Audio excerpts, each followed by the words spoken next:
Hey guys, I'm Kay. This is Ecstatic Self. So you want to find the perfect partner for you. Congratulations, worthy endeavor.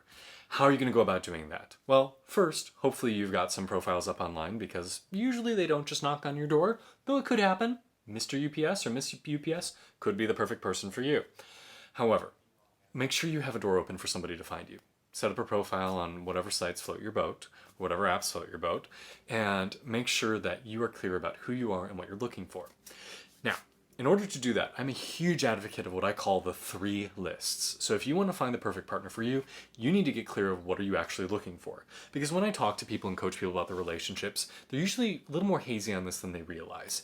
And oftentimes they're prioritizing things that may or may not actually be a deal breaker for them. They're looking for the wrong things. Like they say, well, I want somebody who's over 5'10", a brunette, and has XYZ. Well, is that really like, would you consider somebody who was a different height or a different hair color but had everything else you wanted? Is that actually a need? And maybe it is. Maybe it is. I do know somebody who will just is not turned on by somebody who's shorter than blank height. But is it an actual need? So what I want you to do, grab a piece of paper and grab a pen, and I want you to just draw 2 lines down the middle so you create 3 columns. Now, in one column, I want you to write needs at the top. In the middle column, I want you to write wants at the top. And in the last column, I want you to write deal breakers. So let's start with the first one. What are the things that if your partner does not have this, it's just not going to work? And you might be surprised. You might think that there's some things that, oh, for sure are on this list that maybe belong in the wants column. And vice versa. You might have things that you think are wants, but actually matter a great deal for you. So needs column. For me, good communicator. We're able to understand each other well. We are able to enjoy being with each other for long, extended periods of time. That they have a good sense of humor. That they're intellectually curious. They don't need to necessarily have a certain degree, but that they need to have a curiosity about the world. They need to have a connection to spirituality and wanting to grow and wonder about what's with life. They need to have a beautiful smile. They need to look like they're absolutely in love with me when they see me after not seeing me for a while. They need to be kind. They need to be honest. Like, those are some of the things that are on my needs list. What are yours? Spend some time on this. Let's go over to the wants list in the middle. Now, this one's a little bit harder. So, like, I might say on the needs, I need them to be attractive to me. But on the wants might be, I would like them to be objectively attractive, right? Like, if they could be, possibly in a magazine, that'd be nice, but I don't need that. Right? Like, and my husband, I think, is one of the most gorgeous human beings I've ever seen. And a lot of people would agree. He doesn't see himself that way. But, checked all the boxes for me.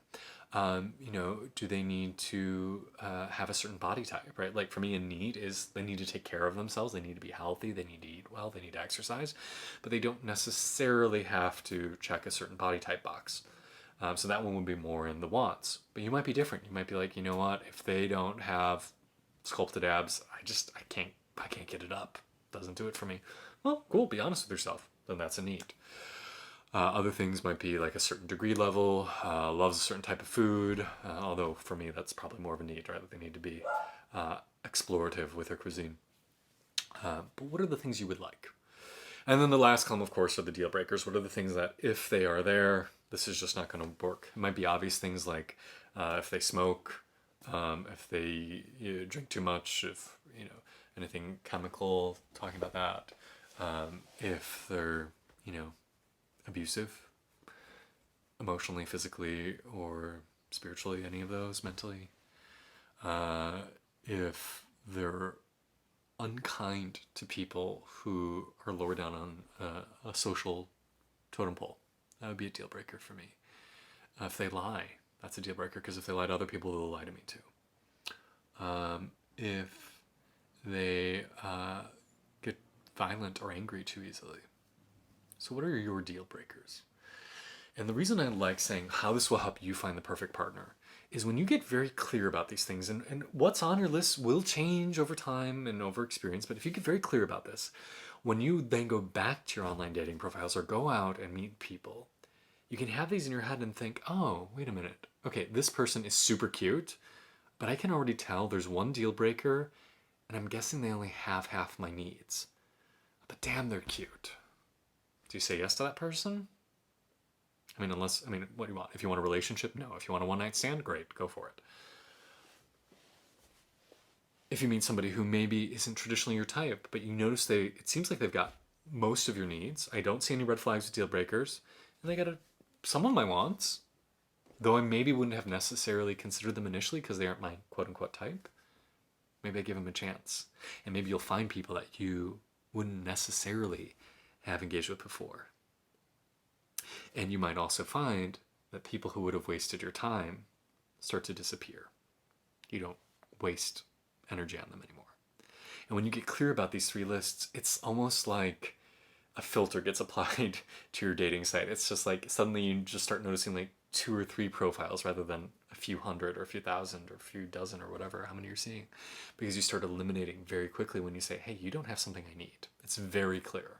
Or you have something that I can't tolerate. It's very clear. And then you can invest in those handful that really matter. And I'll also say, I think there's something really valuable in almost like creating like a takeout order form for the universe, that when you get very clear about like, okay, this is the partner I'd like, wrote it all out. It's almost like, okay, universe, here's my menu. I checked the boxes I wanted. Can you deliver for me now? Because I think there is an element about that when we get clear about what we want. And you don't even need to think about that in a spiritual metaphysical way. Like, that's just pure brain chemistry. It's confirmation bias, that when you are looking for something, you will see it more often. Like if I told you, hey, when this video is over, walk out to the street and I want you to notice the color red, you'll notice it a lot more often. I remember when I did driver's ed, I never realized how many road signs there were until I had to pay attention driving a car. I'm like, fuck, look at, there's a road sign there, there's a road sign there, there's a road sign there. Before I turned 15, I had no idea there were all those road signs, but I started looking for them. So the same is true for you as you get clearer about who you are and what you are looking for in a partner. And this doesn't even necessarily mean a romantic partner, right? This could be a business collaborator. This could be a new friend. As you get clearer, you're going to start seeing those people. That's how our brain works. So I hope this is helpful for you, the 3 lists. What do you need? What do you want? What are your deal breakers? If you like this, please share it with somebody who you think would find it valuable, because we all know we've got a lot of friends who are trying to find their perfect partner and are really struggling. So hopefully this will be helpful for them. I'm Kay. I've got a book coming out on Amazon called Journey to the Ecstatic Self. Please do check it out. And please subscribe. We're trying to get that number up a little bit higher. See you soon. Namaste.